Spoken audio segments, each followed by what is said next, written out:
Aloha. My name is Roger Jelinek. I'm Executive Director of the Hawaii Book and Music Festival, and it's my great pleasure to introduce James Rumford and Graham Salisbury, who will be in a conversation, which I will be moderating, but basically they are great conversationalists themselves, and I'm sure we'll get along. They have more to say than we can possibly contain in an hour, but I think we're in for a great ride. Let me start by asking each of you just give you an overview of your careers, so we have a sense of the context, and then we'll get into more detail. So Graham, would you start? I'd be glad to. How do I condense 35 years of writing? I didn't start out wanting to be a writer. I didn't even think I had the brains to be a writer. I wasn't a reader growing up. I kind of stumbled into writing, but it was all by a nice plan that I couldn't see until I looked back about how things fell into place.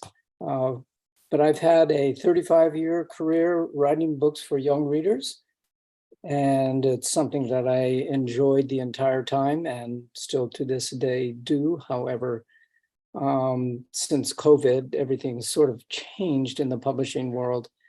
So I'm not exactly sure where to go from here, but in many ways, I'm still in touch with the writing world by my past books, which, are being used in schools and such. So I'm still very much involved, but I haven't produced anything new since the beginning of COVID, at least as far as young readers go. I've produced a lot of things, but not books for young readers.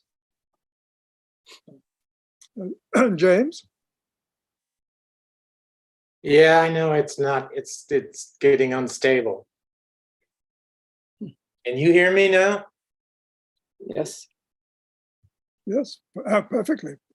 I'm sorry. Is it okay now? Yes, that's fine.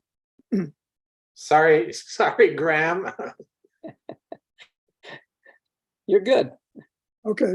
I'm not sure if you heard my question, James, but could you give an overview of your basic career? Well, I too have been doing this for about writing and illustrating children's books for about 25 or more years. And I can't say I exactly stumbled into it, but in a way I did. I was working here in Honolulu, and I met a retired librarian, and she said to me one day, "Aren't you ever going to write a children's book?"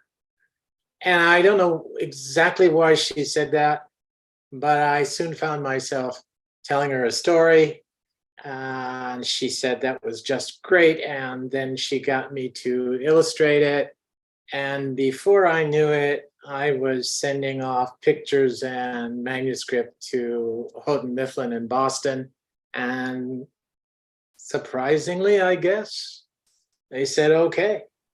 And from that, I've done, I don't know, 25 books or more. And I like Graham, have really enjoyed it over these years. And I have noticed that the publishing world has been changing. And part of it is probably COVID. Another is digital books, electronic books, Kindle, all of that kind of thing.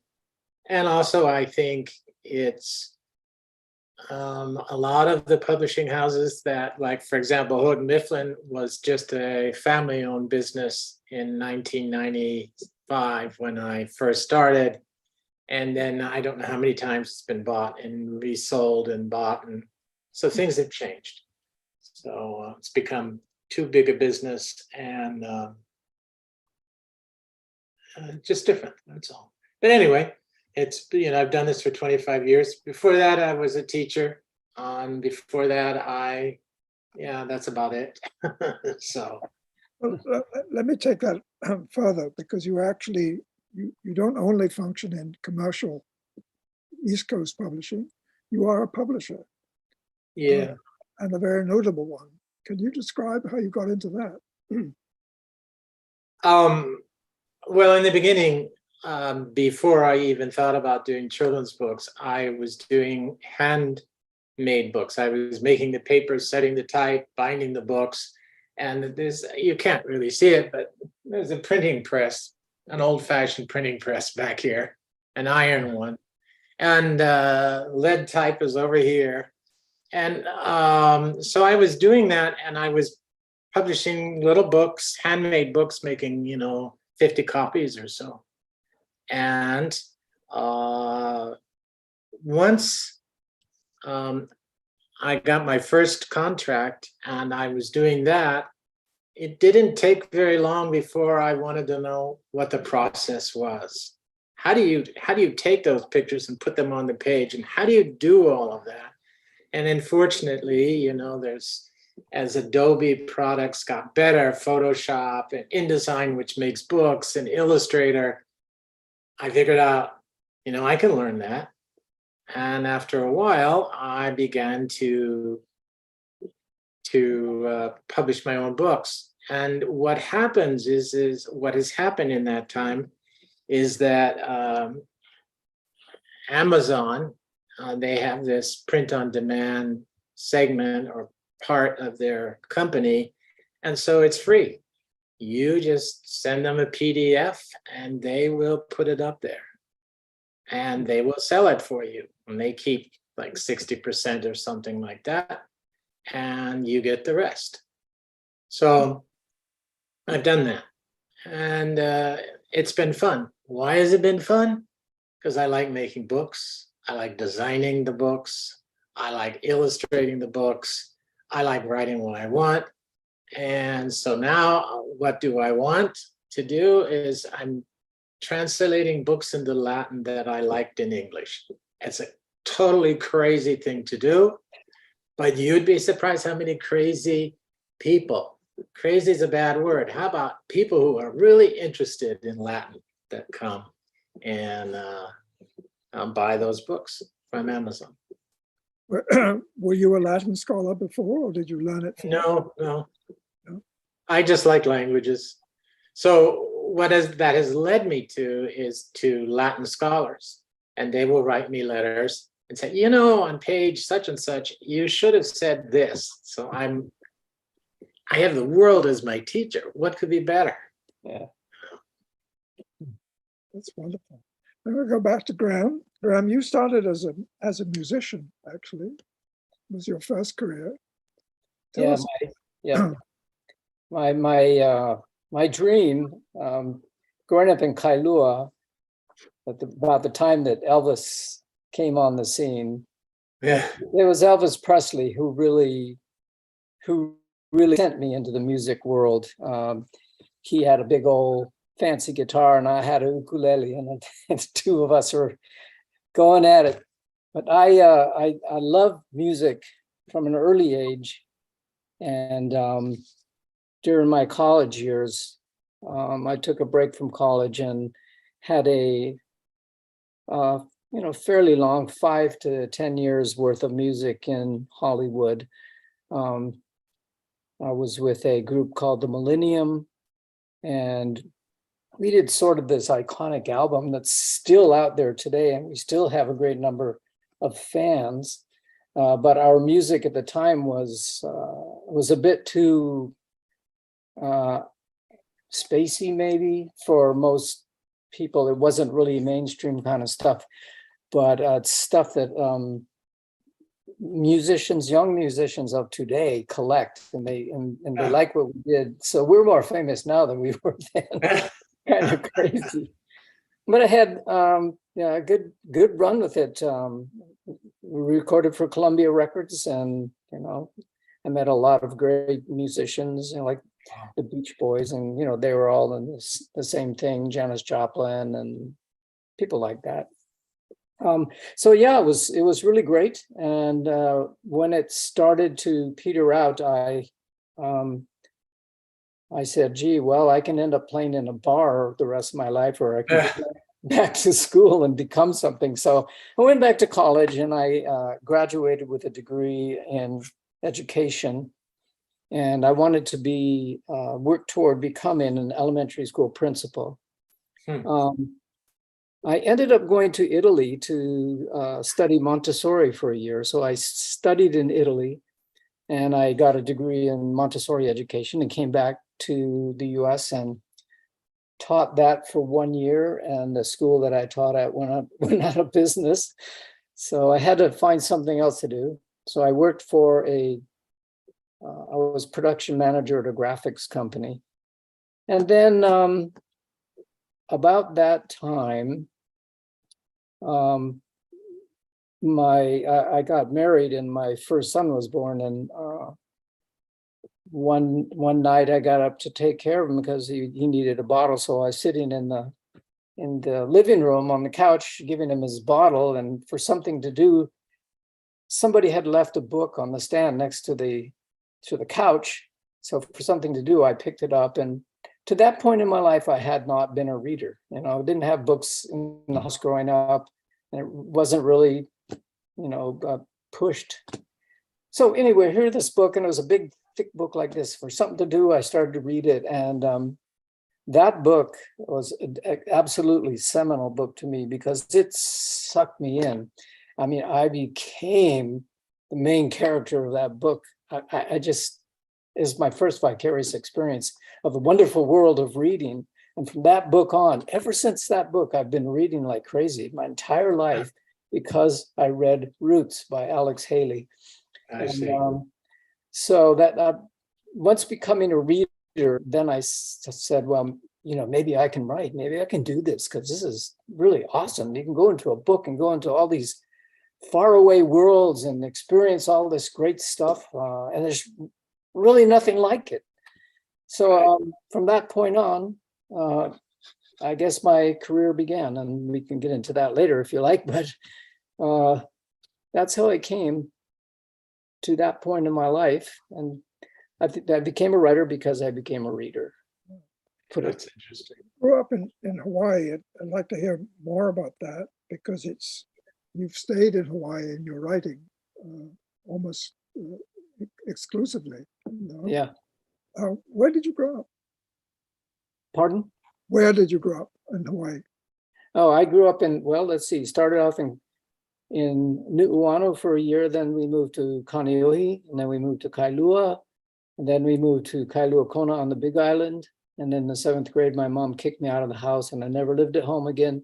But that was the greatest gift she ever gave me because she sent me to Hawaii Preparatory Academy, which gave me limits. It gave me a guideline and told me how to be in life, and is just the best thing she could have done. I had a ball all throughout high school.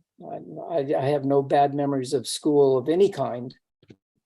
From 1st grade to graduating from college, my school experience was always awesome. So I lived several places. Kamuela being the last one. What took you to the mainland? Well, I like most of us, we're all college bound from a college preparatory boarding school. And because a couple of my friends were going to the University of Vermont, I said, well, that sounds like a good place. I'll apply there. And I also applied to some on the Pacific Coast. But I got into the University of Vermont, and it just sounded, really appealing to me to see what it was like on the East Coast. My father was raised on Long Island in New York, and I didn't know anything about his life there, his family, and his mother was still alive. My dad was actually killed on my first birthday, so I never really knew him, but I did get to meet his mother, my grandmother, on my way to my first year of college. So anyway, it was the University of Vermont that brought me to the mainland. And then I stayed there a year, and then I had to get back to the West Coast because I'm just a Westerner, that's just who I am. So I ended up in California, and I just really, really, really liked the great American West. I mean, all the Northwest, Wyoming, Montana, Nevada, Idaho, Washington, Arizona, all those, Utah, California. Wonderful place to be. So I stayed on the West Coast, and I'm still here now in Oregon. There are a lot of Hawaiians here in Oregon, by the way. That's something about Oregon just attracts Pacific Islanders and Hawaiian Islanders. Isn't one of the counties there Aloha County? There's a town called Aloha. Yeah, they say Yeah, Aloha. right. Aloha. Aloha. Yeah. Yeah, it's just down the street here. So actually, one of my bandmates from the Millennium lives there, so it's kind of funny. Did you complete college in LA then? Yeah, I went to Cal State Northridge. That's where I graduated from. And then later on, I got a master's degree at Vermont College of Fine Arts in Montpelier, Vermont. So that's my my schooling. But it was Los Angeles that really, formed my future for music and then education. And I wasn't a very good student until I went to college and took a class called geology.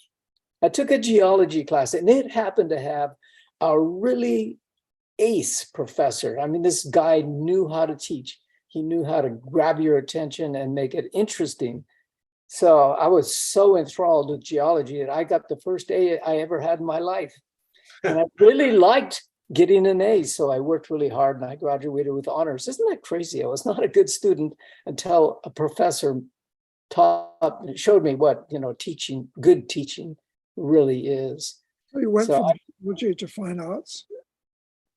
Pardon? You went from geology to fine arts? Yeah, isn't that crazy?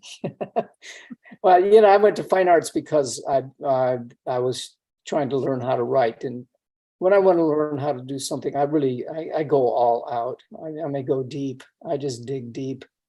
It's just who I am. And I went deep on writing, and I studied writers, and I studied how to write, and I wrote a lot of really bad stuff, and it just kind of got better and better. If you work hard enough, things work out. James, you're a deep digger. I mean, what's remarkable about your books is that every one of them is utterly different from the next. So you're kind of a publisher's nightmare. But what's amazing is how you find another culture, another language, you master it, or mastered it to the point that you can actually write a book on it. What really drives that? Where does that come from? That's a good question, because I think I've always been interested in different cultures, different languages, different peoples. And I just a little side note, that's what I find so sad today, because everybody seems to be splintering and disintegrating into I don't know what. But when I was a little kid, this is, I'm a post-war child when the world was going to be a big, happy place, and you needed to get to know everybody. And so I joined the Peace Corps. And because I like languages and they come easy for me, I had a great time in the Peace Corps. My wife and I, we went to Africa, and we were in Afghanistan. And so I've been to a lot of different places. And I think that's what happens, is that I try and write the kind of books that I would have liked to have read when I was a kid. And so I will write about the guy who deciphered Egyptian hieroglyphs, or about this guy who traveled all over the world in the 14th century. Or I'll write about Africa, about some of the things that happened when I was in Africa. I've yet to write about something about Afghanistan. Oh, I did write something about Afghanistan just last year. It but nobody wanted to publish it because things have changed. And they said, "You're not Afghan." I said, "Yes, I know. But, well, I live there and I speak Persian really well." On and on and on. So it's a different world, and I'm okay with that. I got plenty to do, and so I just move on. But James, could we show the page on your website that shows the different covers? oh, sure. So if we can, Colin will show that to us right now, I guess. There's a page on the website which has many covers. So the website, this is the book about Afghanistan. It's a young adult novel. It's called Juma's Gift. And so the illustration, I never draw things like that, but I decided to. All of my illustrations are as different as the stories I write.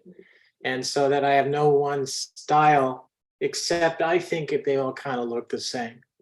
And so it's too bad I don't have one style, so that then somebody says, "Oh, that's a James Rumford book," or "That's a James Rumford picture."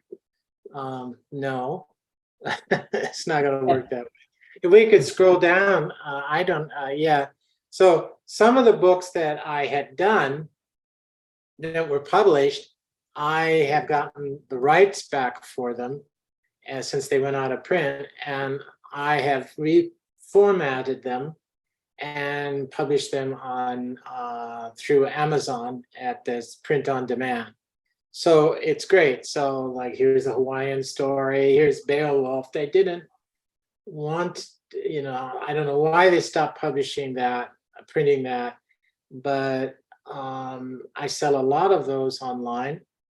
Reason being, it is now part of a curriculum or something. So you never know about books and different.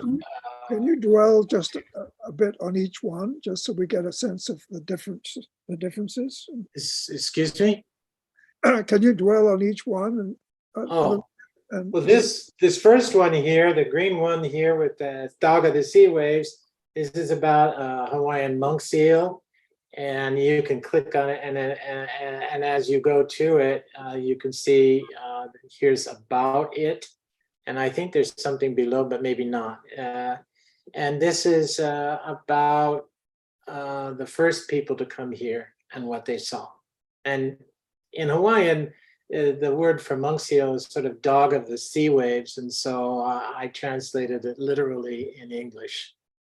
So we could go back to the other one, the next one. This is Beowulf, if you click on that. Several years ago, I did a story of a Hawaiian tale of Manoa Valley. And after I finished with that, I thought that was kind of fun to take a tale and retell it.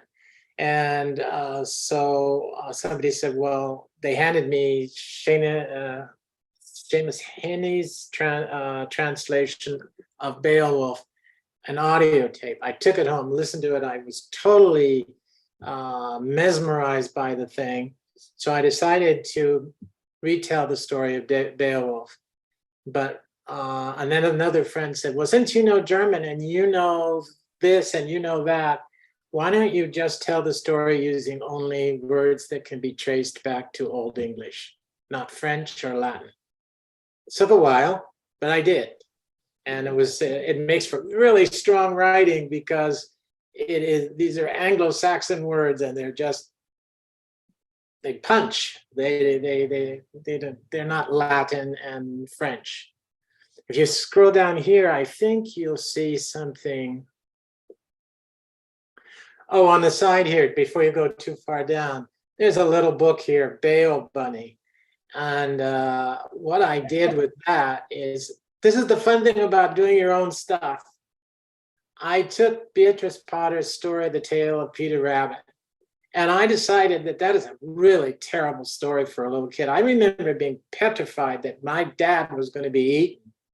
So I decided to call it Bail Bunny, and he is going to go, and he eventually, if you scroll down, you'll see, I think there's a picture.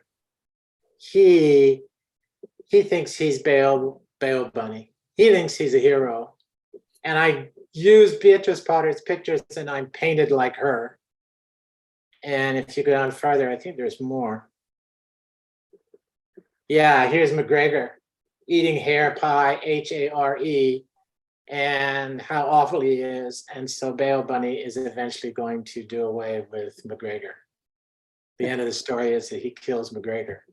So it's not for kids, it's just for fun. And I decided to write it in Old English so it's just one of those things. It was fun. Can we go back? I'll show you the next one.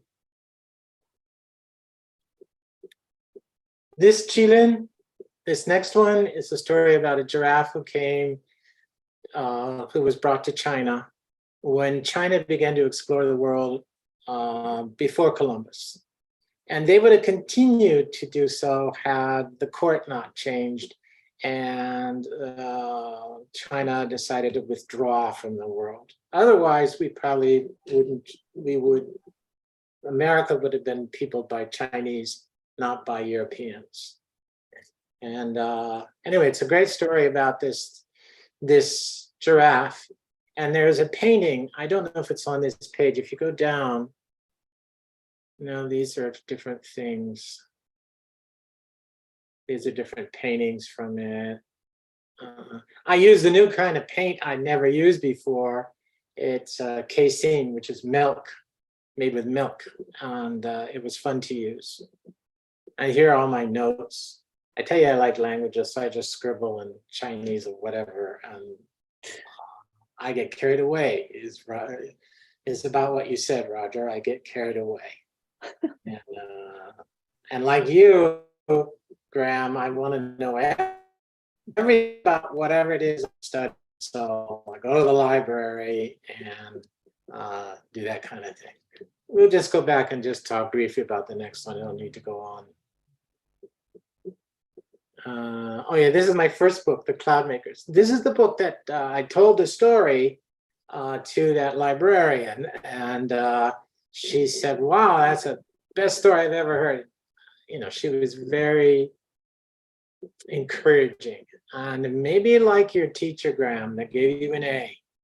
It makes you think that you can do something that you didn't think you were capable of doing. And so I have to say that if it wasn't for Harriet Oberhaus, this librarian, I wouldn't have written any of these books. She was so encouraging. And, I would show her these pictures. If we go down, I think some of these pictures are on this page.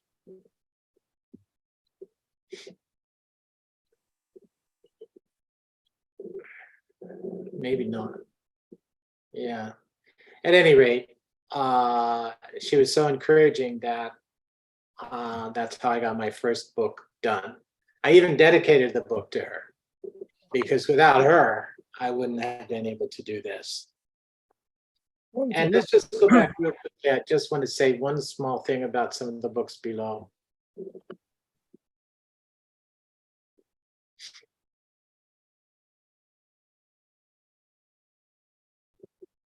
Are we stuck? Or I can't go back. So say what you were going to say. Oh, I was just going to say, I was just going to say something about the books below, but that's okay. That's enough of that. Oh, it's just these down below are books that I've done for fun. And these are Latin books. The first two is Tom Sawyer in Latin. I liked illustrating and putting it together. This is the Velveteen Rabbit. This next is a book of the Chadian Arabic. It is, if you want to learn to speak Chadian Arabic, get that book. And if you want to learn to speak the language of Rwanda, here's a book for you. And this last one is Jane Austen's Sense and Sensibility, which I translated it as With Heart and Mind. De Corde et Mente. Anyway, enough of me. It's wonderful. Can you switch back to Graham? Graham, your books are set, I think, almost entirely in Hawaii. Am I right in that? All but one. Yes.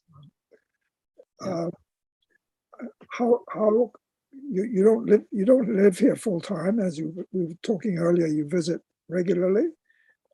It's obviously imprinted on you in a very deep way. Have you ever been tempted to write about any other landscape, any other context? Well, my last book, which is called Banjo, is set here in Oregon. I wanted to see if I could write a book set anywhere else other than Hawaii. And it came out good. I really like it. However, writing books set in Hawaii is much more to my liking because, I can feel it. I know it. I know the setting. I know, the language, the people, the cultures, the food. All that stuff is just ingrained in me from having grown up in the islands. And so when I write about things in Hawaii, it's much easier for me. When I did this book on the mainland, I had to do a lot of research. So fortunately, I wrote about a place that I live, so I do know some, and I know I love things about the West. I love ranches, cattle, horses, farmland. That kind of stuff is very appealing to me. So, and that's kind of what the setting is on the book Banjo. It's really like all of my books are basically about fathers and sons and boys growing up with strong parents. I think all of my books carry the same thing, really, the same theme. And I think it's because I grew up without a father. I had 3 fathers, but I didn't really know any of them for various reasons. So by writing about fathers and sons, I'm really writing about the young character, but always dealing with the father or the mother or something like that. It's sort of filling some holes in my life and exploring what I may have missed. And it was really good. It's very not only helpful for young guys growing up in the same situation, but it's helpful for me to kind of close the gaps and discover more about who I am and what kind of father I am myself. And so it's been really good. I'm glad that I went in this direction. However, when I first started writing, my main goal, my first book is called Blue Skin of the Sea. And my main goal for writing that book was to sort of memorialize my just absolutely stellar teenage years in Kailua Kona. It was just back then, Kailua Kona was pristine, just a small town. It was so beautiful. And I worked on my stepfather's deep sea charter fishing boat for a while, and I learned a lot about charter fishing. So fishing plays a big role in some of my books.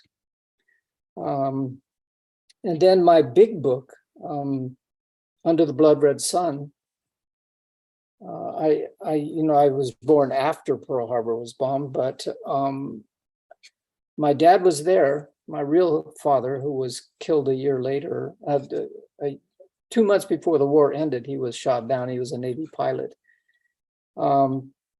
But he was at Pearl Harbor on the day it was bombed. And I heard stories about that. And actually, there's a brief mention of him in the book called Day of Infamy.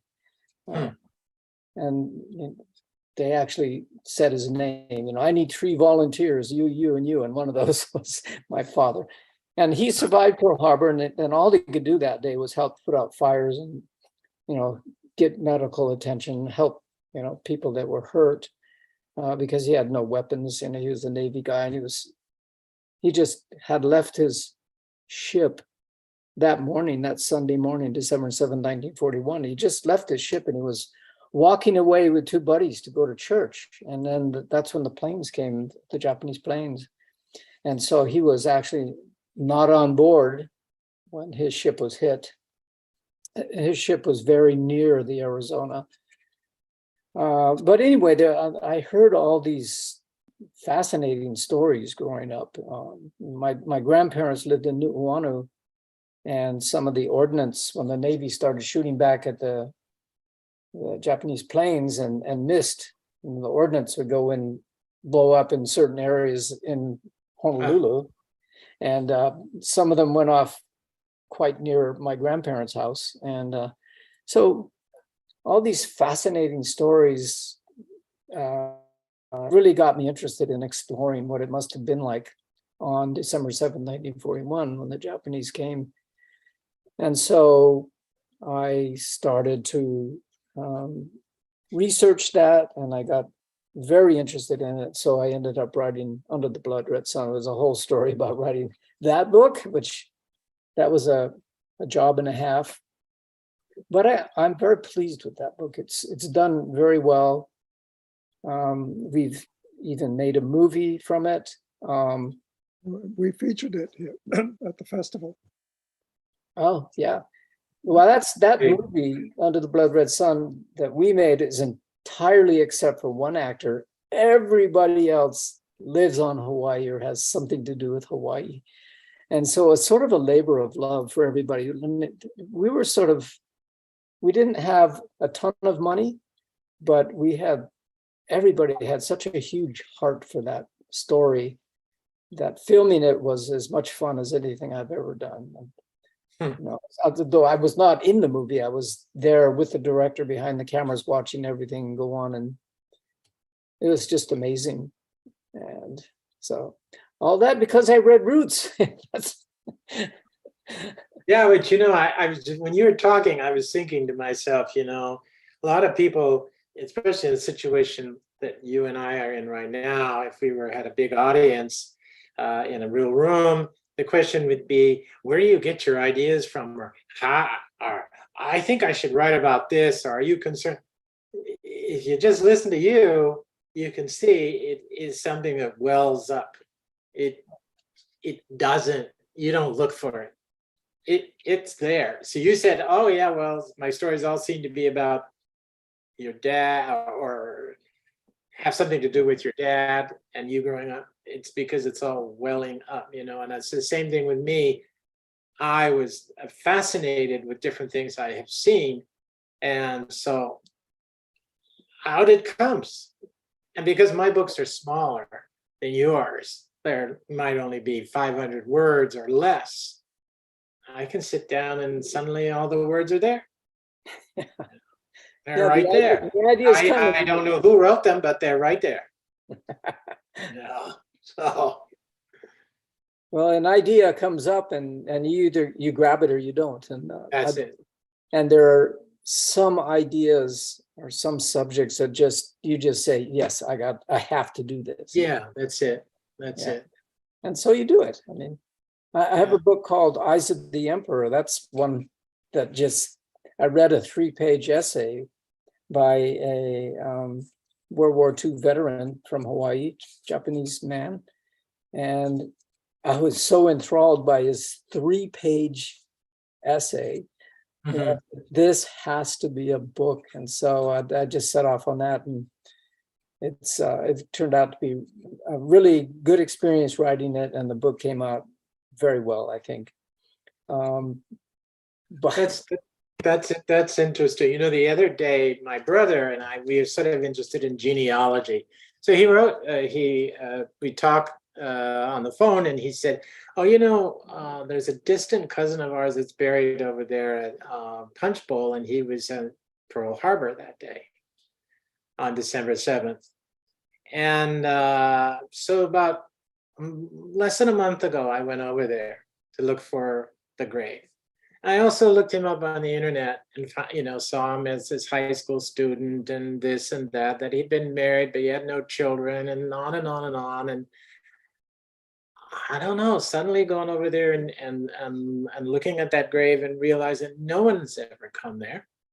And I thought, there's a story here. If I sat here long enough, maybe I'd have a story. It wouldn't be a children's book. It would be some other kind of book.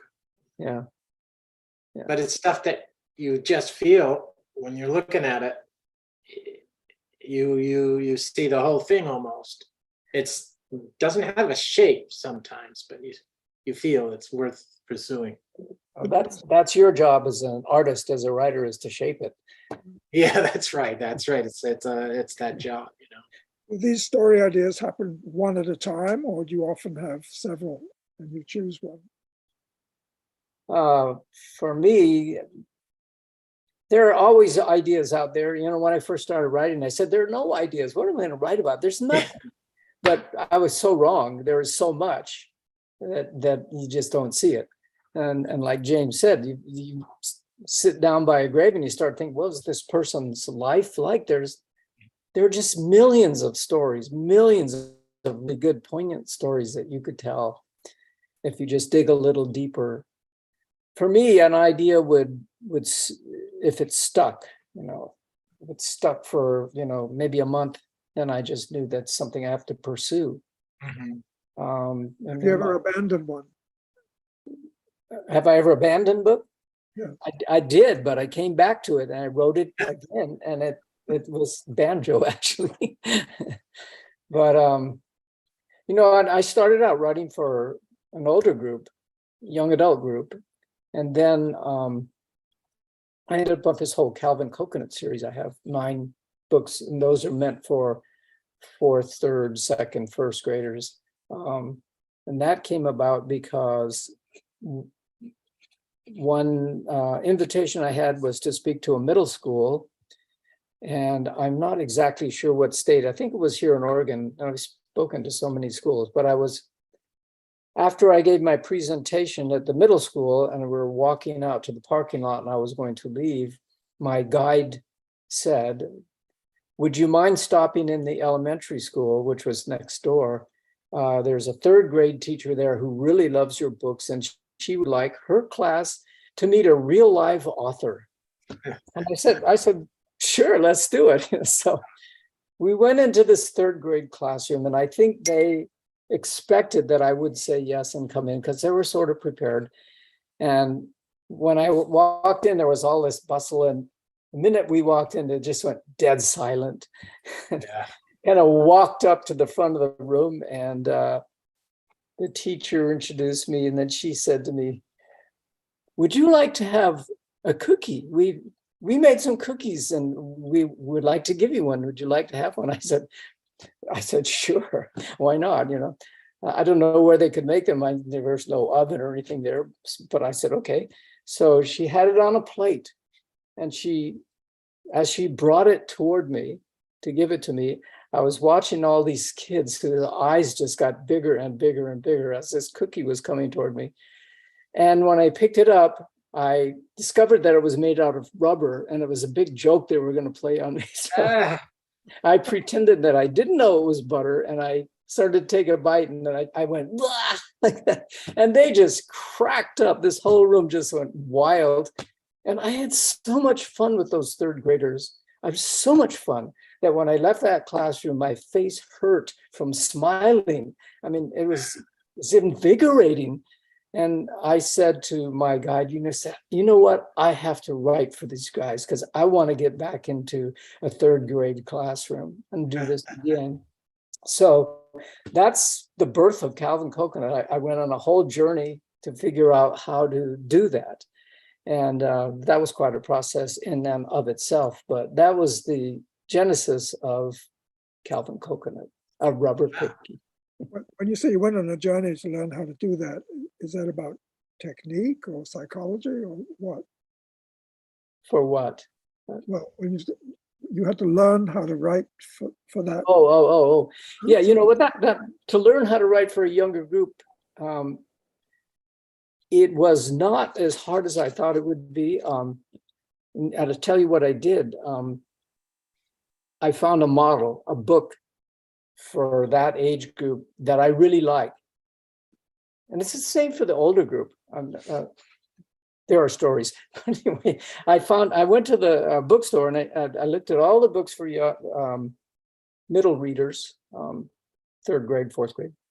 And I picked a few out and I took them home and read them. And one of them just stood out. I said, well, this one this is great. You know, and it was just perfect. And it was Judy Moody. There's a whole series of Judy Moody books.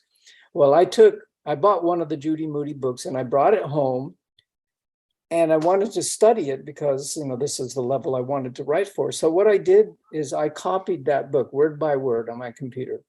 I just copied it out so I could see the length of the sentences, the use of the words, the length of the chapters, the length of the novel, and how people spoke. And it was just, Judy Moody was my model. Calvin Coconut is what I derived from studying Judy Moody. So that's how I learned how to write for the younger readers, just by studying good books. Fascinating. Yeah. But you also were able to connect with those younger readers directly. I mean, you do a lot of speaking. I do. And I really love the speaking part because I could tell crazy stories and I can get laughs. And, as a speaker, there's nothing more fun than having an audience laugh at something you said. I mean, that is just a joy. So I came up with all these funny stories. So when I visit schools, I talk about writing and I tell stories, and it's worked well for me, and it's been more fun for me than for them. I mean, maybe I never grew up. I don't know. Like James, I'm always wanting to do something new, figure it out, and he's an expert with languages. I'm an expert of being crazy, I guess. I don't know. But anyway, it's been a fun ride, and it's still out there, still going. Mhm. We're still kicking, aren't we, James? Yeah, we are. With COVID, not so much has happened. Although was it just a year ago, this school said, would you come out, and it'll just be in the library, and then we're going to do a Zoom, and it's going to go into all the houses, wherever, and what we want to do is we want you to talk about your books, but we also want you to show them how to do watercolor. Oh boy, watercolor on the Zoom turned out to be the best thing.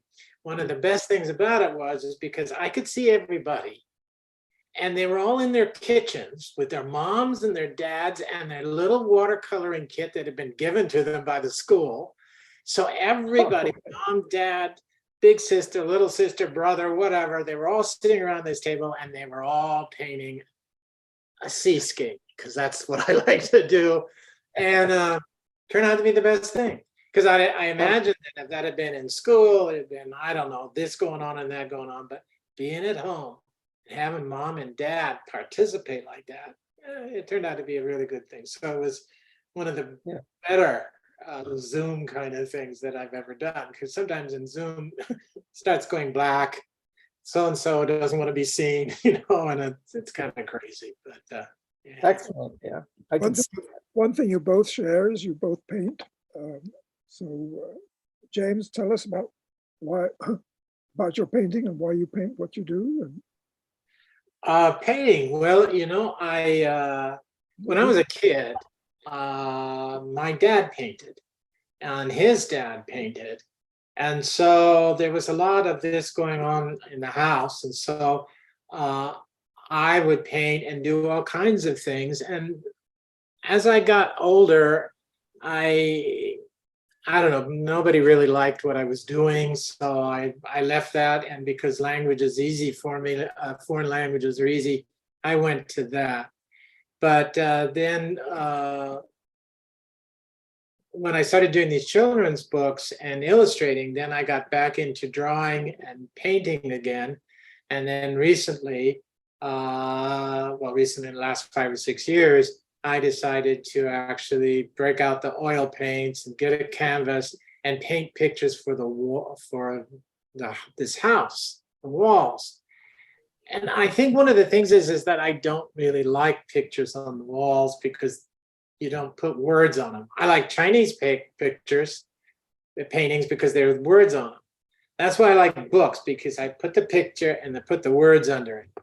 And then I thought, well, I have this canvas, I got this paint, and I began to do one painting, and I didn't stop until I had done 40 of them. So they're all over the house. You can see them behind me. there's no room here. They're all seascapes. And that's okay because they're all for me. I also like carpentry, so I made all the frames. And because I went and looked how much it would cost to do one frame, I wouldn't be able to afford it anymore. So I made my own, and hey, had a good time. And I have a bunch more to do, and one of these days I'll get the paintbrush out and just start painting and not stop. So it's fun. Well, Graham, where did your painting come from? Well, I come from an artistic family, and I've got cousins and parents and grandparents, and everybody has some artistic something. And my grandfather, William Twigsmith, was actually a fine painter in the Hawaiian Islands back in the 30s and 40s. Mhm. Actually, his paintings are still around in the museums and such. But we all grew up with his paintings in our homes, and we all just treasured them, even his little studies. So I think art was something that's always been with me. I'm kind of a creative type person. I would have a really hard time being an accountant or something like that. I'm just somebody who likes to make things. And like James, we just make things. And so when COVID hit, everybody kind of just shrank into their homes and stayed there. So for something to do, I started thinking, well, maybe I can paint. Actually, there's a little restaurant down the road, and there's some really nice art in it. And I said, well, I wonder if I can do something like that. And of course, I could not, but I have learned that I can. But I didn't know it at the time. But when we all started isolating, I cleared off a table over here behind me, and I set up a little easel, and I just started painting. And then it grew into where I needed more space. So I got a studio I share with a professional photographer. So now we he can photograph all my art, which is really kind of cool. But I've gone from doing small paintings, and now I'm doing large ones. So how big are the large ones? Like 60? I'm 20 by 24, but I have one now that's 32 by 40. I mean, that's big. That's getting pretty big. I want to paint big because I think when I see a big painting, it has some impact. I collect paintings from painters that I really like, and I've got several on the wall over there, but and they're all quite large.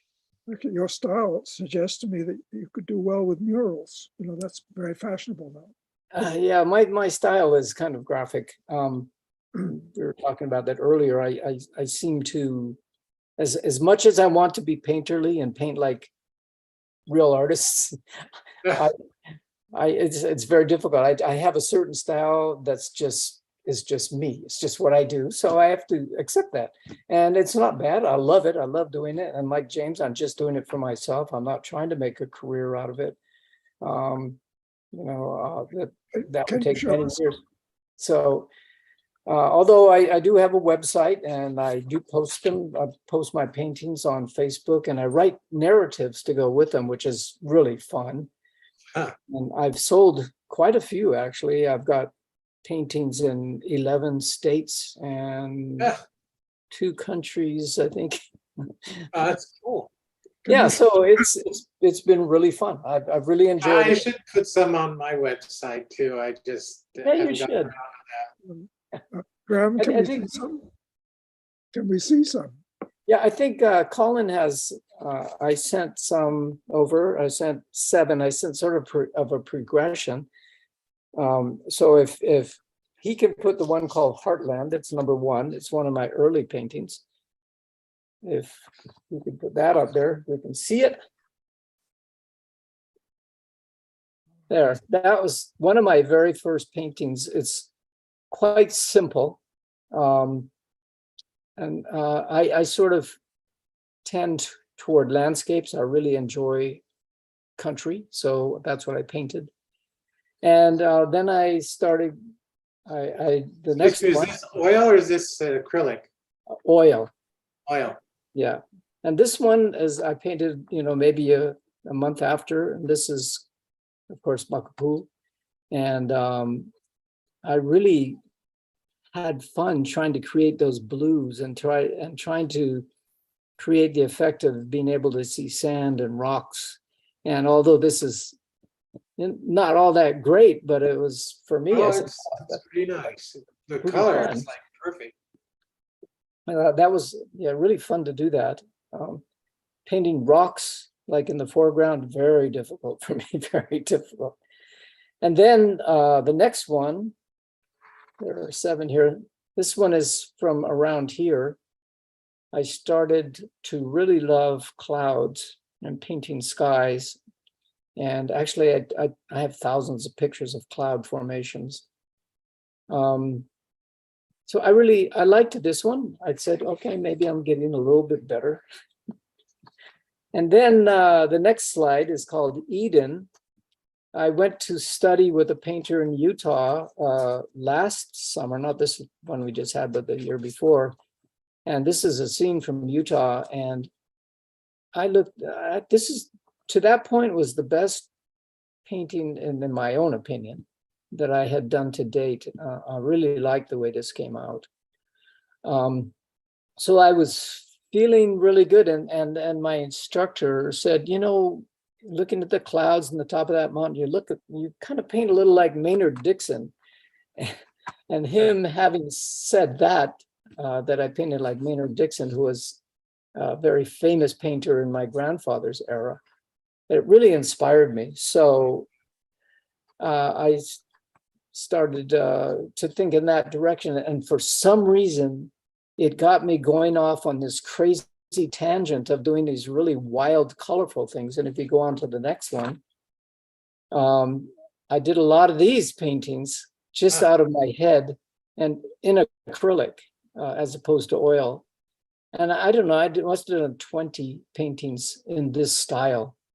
And it was really a lot of fun.